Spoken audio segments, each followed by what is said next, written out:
Bonjour à tous la famille OM, bienvenue sur le canal Olympien pour votre fameuse gazette du Mercato OM de ce samedi 28 juin. Voilà, on a plusieurs dossiers à parler. On va parler de Ndika, on va parler de Unai, on va parler aussi du calendrier de la Ligue 1, les amis, qui est sorti, où des cadeaux ne sont pas faits à l'Olympique de Marseille. Vous allez voir, on va un petit peu analyser ce calendrier.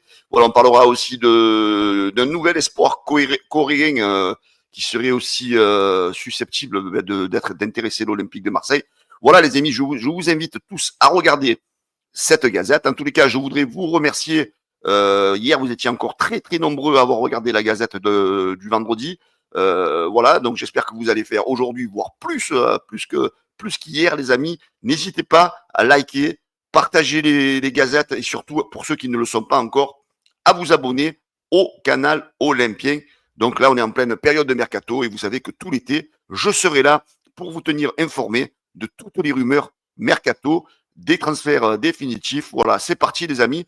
On va attaquer tout de suite cette gazette avec la revue de presse donc de la Provence et de l'équipe et on enchaînera ensuite avec toutes les informations mercato.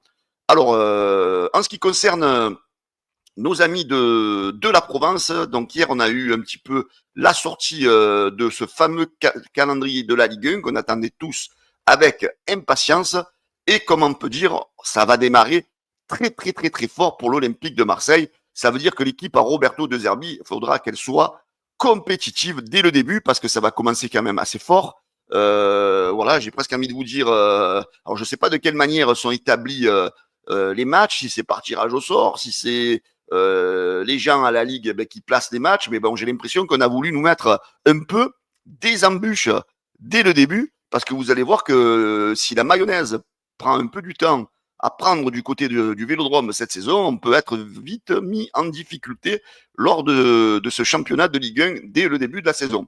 Alors, on va un petit peu analyser ça, les amis. Donc, pour la première journée, donc l'OM déjà aura un déplacement quand même assez compliqué à Rennes. Donc voilà un match compliqué. L'OM dans un second temps donc recevra le Paris FC. Bon, vous allez me dire bon voilà c'est un promu, mais un promu qui je pense va monter une équipe qui sera compétitive malgré tout, avec l'envie de bien faire au Stade Vélodrome pour un deuxième match. L'OM devrait, si Lyon est maintenu en Ligue 1, devrait se déplacer à Lyon, donc lors de la troisième journée. On recevrait Lorient à la quatrième. Derrière, on reçoit Paris Saint-Germain, hein, voilà, donc on sait que c'est jamais facile face au PSG. Si cette année, au moins qu'on arrive un petit peu à les regarder dans les yeux, pourquoi pas les accrocher, mais voilà, on sait très bien que depuis plusieurs années, Paris vient gagner au Vélodrome. Hein. Ensuite, un déplacement compliqué à Strasbourg. Voilà, donc je vous montre un petit peu le début, hein, le déroulement de cette saison. Et après, quand vous voyez un petit peu tous les matchs aller, ben, on se déplace quasiment chez tous les gros.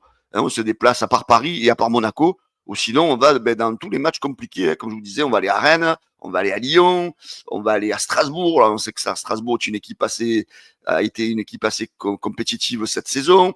On va aller à Lens, à Auxerre. Auxerre, c'est jamais facile. On va jouer à Nice, on va jouer à Lille. Voilà, vraiment, on a tous les gros déplacements sur la première partie de saison. Après, voilà, j'ai presque envie de vous dire, oui, si tout se passe bien dans la première partie, après, on reçoit quasiment tout le monde, à part aller à Paris et à part aller à Monaco. Voilà, on peut voir aussi une fin de saison un petit peu compliquée. Hein. On nous met quand même deux déplacements sur les trois derniers matchs.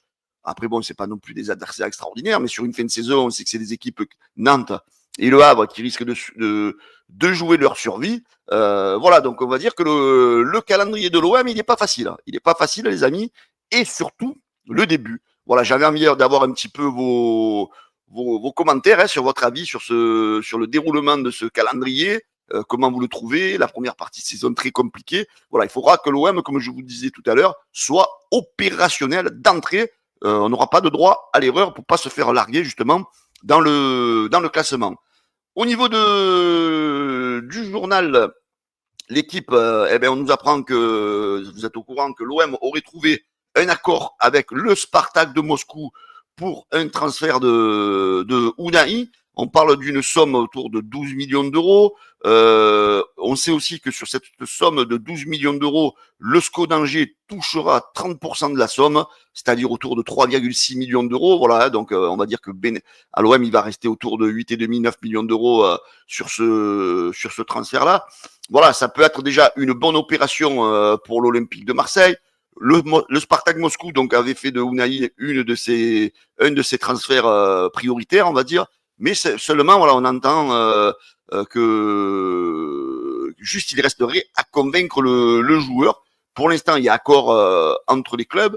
Mais voilà, le joueur de l'Olympique de Marseille, pour l'instant, n'est pas très chaud, a priori, aux dernières nouvelles pour partir du côté de Moscou. Alors, j'ai presque envie de vous dire, Unai, mon ami, tu es un peu obligé de partir parce que tu sais très bien que du côté de Roberto De Zerbi et l'OM, je crois que ton aventure marseillaise est finie. Maintenant, si tu pars pas, ben, je pense que tu vas être confronté peut-être au fameux loft, au fameux loft qu'on a eu droit l'année dernière, où des joueurs qui ne veulent pas partir parce qu'ils sont bien à Marseille. Ben, si tu es bien, tu resteras à Marseille, mais tu joueras pas. Donc après, c'est à toi, dans ton choix de carrière, de voir ce que tu veux, si tu veux rebondir ou si tu ne veux pas rebondir. Mais je pense que la bonne solution, ça serait que Unai accepte de partir du côté de Moscou, surtout qu'on apprend par Santi Aouna hier que l'OM, pour le moment, les amis, c'est peut-être un peu inquiétant, n'a reçu aucune offre que celle du Spartak de Moscou pour Unai.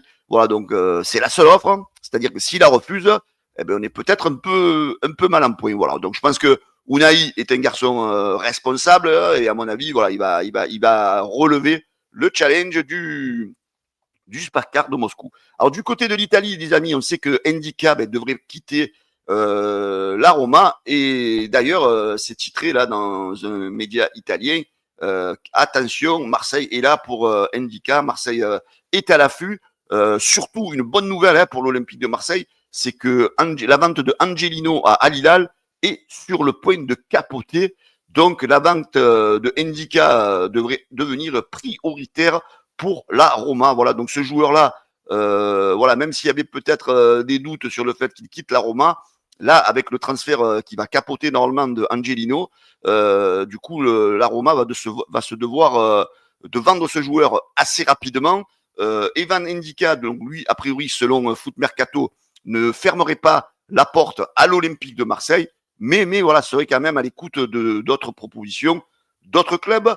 Alors, ce qui est bien, entre guillemets, pour l'OM dans ce dossier, c'est que la Roma doit vendre impérativement avant lundi un joueur pour mettre ses comptes à l'équilibre. Et c'est vrai que le fait que le dossier, le dossier que je vous ai dit tout à l'heure précédemment, là, le dossier qui va couler du transfert de.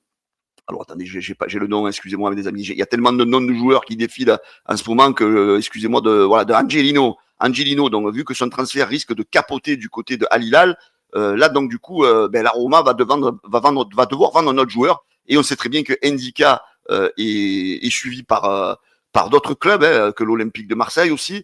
Et donc du coup, vu que c'est un joueur bankable, donc il serait donc susceptible de le vendre très rapidement. On sait que la Roma veut autour de 25 millions d'euros pour son joueur. On sait que c'est un joueur qui fait partie des joueurs clés de la Roma, autant que Dybala, autant que Manu Koné.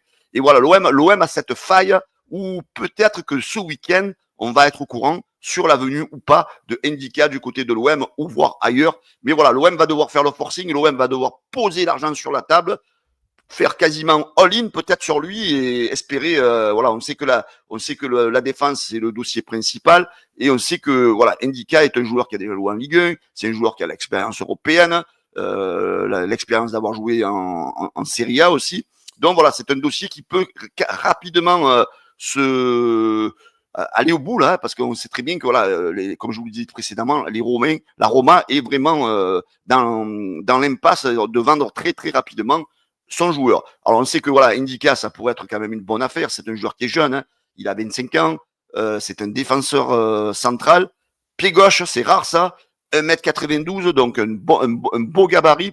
Alors c'est vrai que même si on regarde un petit peu ces statistiques techniques que nous ont mis en place Datascout, on pourrait s'en inquiéter. Hein. D'ailleurs, Datascout veut un petit peu plus ou moins rassurer par rapport à ces statistiques hein, qu'il faudrait prendre, comme ils le disent, avec des pincettes. Euh, parce qu'il y a d'autres critères qui ne sont pas pris en compte. Ces statistiques peuvent paraître inquiétantes au premier coup d'œil, mais quand on sait que des grands clubs européens se penchent sur ce profil-là, voilà, ils ont tendance à être rassurés, à se dire voilà, qu'il y a des datas qui ne se transcrivent pas. L'avantage de Indica, c'est un défenseur rapide, physique, et qui possède surtout une très bonne relance. Voilà, ça, c'est vraiment un côté que Roberto De Zerbi recherche sur les défenseurs centraux, d'avoir une très bonne relance. D'ailleurs, là, il dit que ça s'intégrerait très bien au plan de jeu de Roberto De Zerbi. Voilà, c'est une opportunité de marché à impérativement saisir et financièrement abordable. On parlait d'une somme autour de 25 millions d'euros. Après, voilà, il y a la volonté du joueur aussi. Est-ce qu'il voudra rejoindre l'Olympique de Marseille? Ça, c'est une autre question. Mais voilà, on sait que ce dossier-là pourrait aboutir rapidement du côté de l'OM. Un autre dossier, les amis, c'est le petit jeune coréen Park Sung-soo qui joue ailier gauche à Suwon Samsung. Alors c'est vrai que c'est pas non plus un joueur très connu, mais voilà, moi j'ai vu quelques images de lui. Vous allez me dire oui, mais bon, les images ça veut rien, mais franchement, c'est un très très bon joueur. D'ailleurs, vous avez le Bayern Munich, Newcastle qui est dessus. Donc je pense que c'est pas pour rien qu'un club comme le Bayern soit sur ce style de joueur, pardon. Euh, et enfin, voilà, c'est un joueur voilà, qui reste. Voilà, qu'il va falloir que l'OM convainque hein, de venir à Marseille, de venir tenter sa chance en Ligue 1. Voilà, surtout quand tu as des potentiels. Des potentiels acquéreurs qui s'appellent le Bayern de Munich. C'est vrai que ce nom-là est inconnu en Europe. Hein. Surtout que la valeur du joueur, les amis, elle n'est pas du tout excessive. Hein. Je vais vous montrer un petit peu à combien le joueur est évalué. Sur Transfermarkt, il est évalué à 175 000 euros. C'est un jeune joueur, hein, 18 ans. Voilà, un joueur plein d'avenir. Voilà, c'est un joueur où il va falloir faire un pari. Donc voilà, je pense qu'il va falloir poser peut-être 3-4 millions d'euros, même qu'il est coté à 175 000 euros. Mais je vous avoue, quand vous le voyez jouer, très fort, très bon dribbleur, rapide, très bon passeur. Voilà, c'est vraiment un joueur sur lequel il faudrait peut-être tenter le all-in, hein, comme on dit au poker. Allez, on continue les amis avec un joueur qui lui devrait quitter l'Olympique de Marseille, c'est Cornelius. Donc l'OM aurait fixé le prix du joueur autour de 5-6 millions d'euros. On sait que voilà, c'est un joueur qui n'a pas forcément convaincu le board de l'Olympique de Marseille. Voilà, les dirigeants de l'OM, selon RMC, resteraient très attentifs à ce joueur-là. On sait que l'OM avait fait venir le joueur en provenance de Malmö là, pendant l'été où autour de 4 millions d'euros, il était revenu à l'OM. Voilà, l'OM pourrait faire une petite margette, on va dire, de 1 à 2 millions d'euros. Voilà, ce qui pourrait être avec l'arrivée de Egan Ridley. Donc voilà, ça permettrait à l'OM d'enregistrer un départ en défense parce que voilà, Egan Ridley prendrait un petit peu le rôle de Cornelius, de remplaçant de rotation. Voilà, donc on sait que Cornelius, les amis, ce matin, voilà, ne sera pas retenu par l'Olympique de Marseille et que l'OM voilà, aurait estimé le prix de son joueur autour de 5-6 millions pour éventuellement le faire partir durant ce mercato. Voilà les amis, cette gazette se termine. J'espère que ça vous a plu. Voilà, je vous ai donné l'essentiel de l'actualité. Sans doute qu'aujourd'hui, là, à l'heure où je fais cette vidéo, il est 9h moins 10. Je pense qu'il y aura des infos qui risquent de sortir tout au long de la journée. Soit je vous reprendrai ça en fin de journée pour faire une gazette complémentaire, ou alors je vous sortirai, bien sûr, demain matin, la gazette habituelle. Les amis, pensez à liker, partager, vous abonner et faites-moi exploser les vues de cette gazette, les amis. Je vous embrasse tous, je vous souhaite un excellent samedi et je vous dis à demain. Ciao les gars.